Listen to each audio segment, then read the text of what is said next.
আচ্ছা, সকালবেলা ব্রেকফাস্টে এরকম গরম গরম ডিমের পোচ থাকলে মন্দ হয় না, না? খেতে খুবই ভালো লাগে।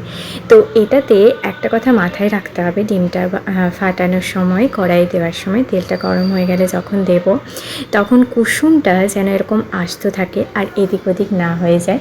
কুসুমটা যদি সুন্দর মাঝখানে থাকে তাহলেই কিন্তু পোচটা খুব সুন্দর দেখতে হবে।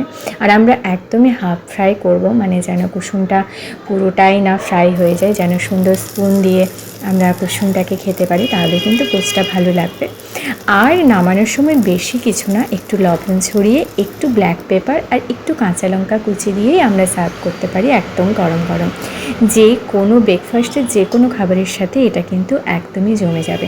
তো অনেক দিন ধরেই ভাবছিলাম, ডিমটা খাওয়া হয়নি একদমই, যেহেতু এখন সবারই শরীর খারাপ, তো অনেক দিন পরে আজকে বানালাম। তো কেমন লাগলো তোমাদের? টাটা, আবার দেখা হবে নেক্সট ব্লগে, বানিয়ে ফেলো।